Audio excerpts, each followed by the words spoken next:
Hey everyone, I'm Armor Gaming. Welcome back to my channel. Today I'm going to be talking about the 72-hour challenge event. As the name implies, this is a 3-day event in which you basically flip cards to try to find the monster you're looking for. There's 3 monsters you can get. So here are the monsters available for grab. Rorcal is one of the best epics. Uru is a really good magic monster. Perfect for team wars because if you can outspeed the enemy, he has an AoE stun skill, and most magic monsters are not immune to stun. And last we have Kassia. She's the newest monster, never before seen, and I recently did an analysis on her, so you can check that out if you want. At the same time, I should say, some people say she's really good, some people say she's just okay, so you guys can decide that for yourselves.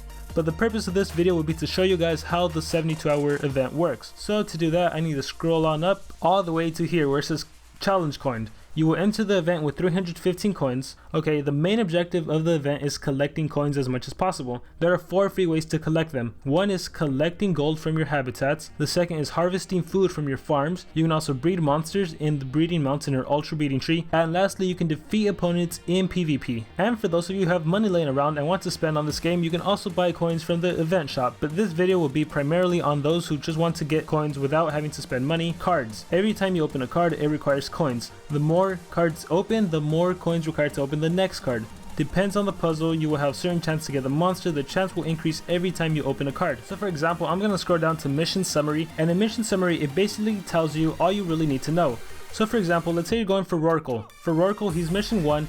If you were to flip every single card, by the end of the event you would have 10 gems, 87,000 gold, and 50,000 food. At the same time, it would cost you 8,210 coins in order to flip every single coin. If you're really lucky, it would only cost you 3,690. And you can actually click here on the blue name. And for those of you that don't know, I'm on monsterwiki.com. It's a really useful site in order to gather intel and information on upcoming monsters and upcoming events. So I'm going to click on Rorcal, and when I click on Rorcal, it's going to take me to his information. So for example, I can get 2 gems by flipping 1 card. I might get 5 gems, I might get 3 gems, I might get 8 coin food, 15k food. That's basically all the different possibilities I can get every time I flip a coin. And if I scroll down here, as you can see, it says card first all the way to 18th. This tells me how much every single card costs. So the first card will only cost 70 coins to be able to flip it. The next coin will cost 100, then 140, and the 11th card will cost 600 coins. And every single time, as you see, it costs more and more. Over here on this column, it tells you the total. So by the time I'm on the 9th card, I've already spent 2,520 coins. You can also see how much gems it would cost you if you didn't use coins. So for example, if I wanted to do the whole Rorcal event without using any coins, it would cost me 1,700 gems. But let's say I got down to the 18th card, so I have 1 more card left to flip, but I don't have any more coins. If I wanted to flip that last card, it would cost me 205 gems.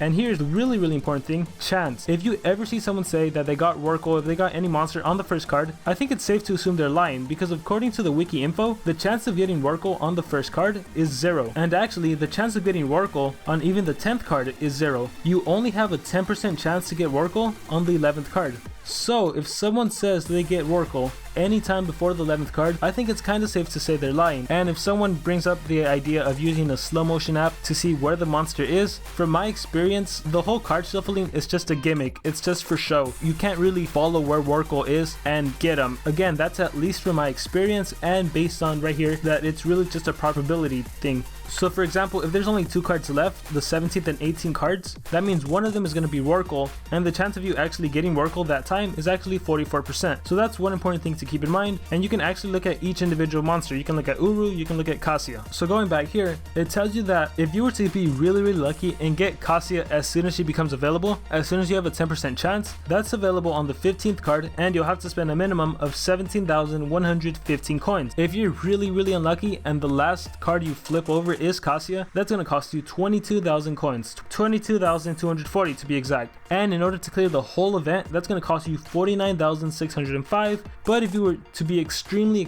lucky, it would only cost you 35,525. So now that you know all that, I'm going to scroll over to this section called coins earning exchange rate, and particularly I'm going to focus on this chart right here where it says level, gold, food, PvP win, and breeding points. If you recall early on, I mentioned there are 4 ways to get coins, 4 free ways to get coins. One is by collecting gold from your habitats, another is by collecting food from your food farms, and also every time you win PvP you'll get coins, and if you breed monsters you'll get coins. Now the cool thing about this event, and I think what a lot of people like about this event, is that unlike other events, this event is not dependent on spawn times. For example, you don't need to log in every 8 hours to get a certain item. You don't need to wait a certain amount of time. This challenge is actually focused more on quantity. So for example, if you're level 10 to 19, every time you collect 95 gold, you get exactly 1 coin. So if you were to collect exactly 950 gold, you would get exactly 10 coins. And then for food, if you were to plant food and get 10, well 10 divided by 4, that's 2.5, so you would get 2 coins. And then that 2 would kind of like carry over for the next time you plant them. And every time you went PvP, from the time you're level 10 to the time you're level 19, you'll get 173 coins.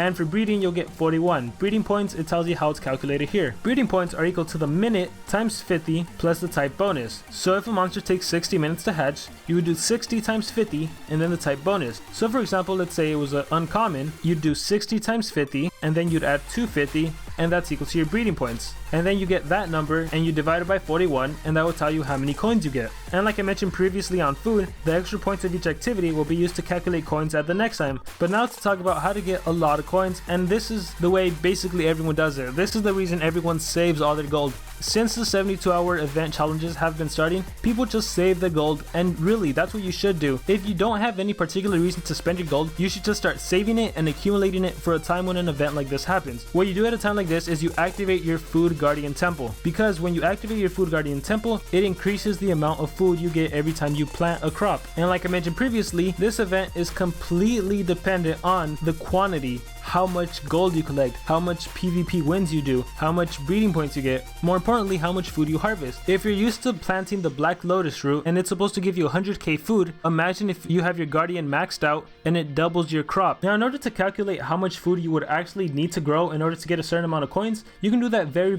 easily. It's simple math. So I'm gonna scroll down again to show you, for example, Rorcal. Rorcal at the very most costs 8,210 coins, right? That's how much coins I need to get to be 100% sure I'm gonna get them. So now I'm gonna look at the exchange rate. I mentioned already that I'm level 85, which means that every time I harvest 2,778 food, that translates to 1 coin. So next I'm gonna bring out my calculator. So I already mentioned that I need 8,210 coins in order to get Rorcal. Well, in order to get Rorcal, if I'm not lucky. If I'm lucky, I'm obviously going to save a lot, but if I'm unlucky, if it's the very last card I have to flip, that's how many coins I need. So I take that number that I need and I multiply that by the amount of food I need to get. So this number here represents how many coins I need. Well, as you can see, every time I plant this much food, 2,778, I only get 1 coin. So I take this number that I need and I multiply that by 2,778, and that gives me how much food I need to plant, or how much food I need to harvest, which as you can see is about 22 million, almost 23 million, which seems like a lot, but because I activated my food guardian temple, it's given me 75% more every time I plant a crop. I don't have it maxed out all the way, I only have it to 75%, which means every time I plant the black lotus root, I get 175k food. So then I take this number and I divide it by 175,000. So there we go, 175,000, and it equals this, 130. Now 130 represents the number of times I need to plant the black lotus root. So as you know, the black lotus root costs 5 million, so I multiply that by 5, and I just know it's 5 million. So I need to spend 651 million in order to 100% sure get Rorcal. It's pretty straightforward mathematics. You can use this to calculate how much you would need to get whoever you want. And this is of course just one way to do it. There's a bunch of ways to do it. Now I'm going to show you guys in my game that this number right here is actually true. I'm going to clear that. I mentioned that I get 175,000 every single time I plant a black lotus root, and I'm going to divide that number by 2,778.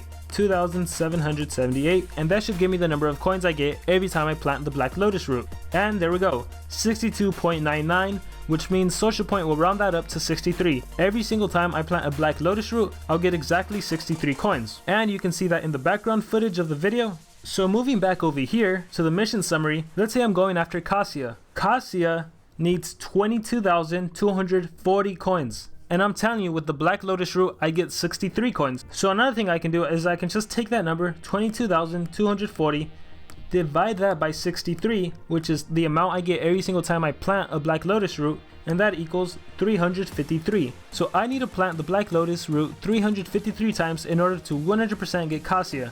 And then this is just the number of times I'm planting it. If you recall, every time I plant it, that costs 5 million. So I'm just going to multiply it by 5, and that equals that huge humongous number, which is 1.7 billion, almost 1.8 billion. That's how much money I need to guarantee that I get Kassia. But the important thing to know is that that's just on food alone. That's if I didn't get money from collecting gold, if I didn't get money from PvP, and if I didn't get money from breeding. So you shouldn't rely just on collecting food, because it's kind of difficult. What you have to do is you also have to collect gold periodically. You have to win PvP, so do your PvP battles, make sure you win them, and you should get breeding points. You gotta maximize the amount of coins you can get, and then you'll be able to do it. Now, one thing that I've seen people mention is that they're not getting coins from harvesting food. What I like to do, if I ever don't get my food from planting my black lotus root, plant the 30-second one, plant the blue lizard's tail, and just wait that 30 seconds, and you'll see that you will get the coins. So for example, I'm gonna collect this, and this was a black lotus. As you can see, I didn't get any of my coins, any of my 63 coins,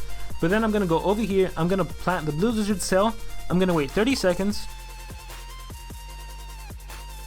and now I'm gonna press collect, and there we go, 63 coins. And just to show you guys again, this time I'm gonna collect twice on the black lotus root, and as you can see, I got no coins. And then I'm gonna plant a blue lizard's tail, and I'm just gonna wait 30 seconds. And this time, because I did 2 black lizard's tail, I should be getting over 120 coins. So there we go. My advice at the end of this video is to activate your food guardian temple, but really important, only activate it if it's worth it. So it costs about 26 million gold to use. Obviously, if you have 30 million, it's not worth using because the return isn't worth it. If he costs 26 million and you only have 30 million, that's not even enough to use a black lotus root. It's just not enough. So only use it if you have a really high amount of gold. But now you know, for the future time there's a 72-hour event, you should start saving your gold, and maybe periodically you might want to activate that guardian temple just so it can start leveling up, and you can get 50% more food, 75% more food, or even double the food. So activate your guardian temple, plant that black lotus root, and just log in every single hour to collect. And because I know a lot of people are going to ask me who is worth getting, I just have to tell you guys, all of these monsters, I guess, are technically worth getting. As I mentioned earlier, Rorcal is one of the best epics in the game, Uru is one of the best magic monsters in the game, really helpful for Team Wars, and Kassia is just the newest and latest monster in the game that can revive all your allies, give them double damage, give them increased accuracy. So she's also definitely worth getting, and not just because she's new, but also because Uru in the past has been available for breeding, and he's also been on sale. I can't imagine Kassia going on sale for quite a while, so this might be your only chance to get her for a while. I mean, obviously in the future she'll probably be released for gems, so you could always wait. There's no necessarily rush to get anyone. And like I always say, just get the monster you need or get the monster you want the most. Other people's opinions shouldn't matter too much. If you want a monster because you really like their design or whatever reason you have, go ahead and get that monster. I hope you guys enjoyed this video on the 72-hour challenge. I hope everyone can get the monster they want, and I'll see you guys next time.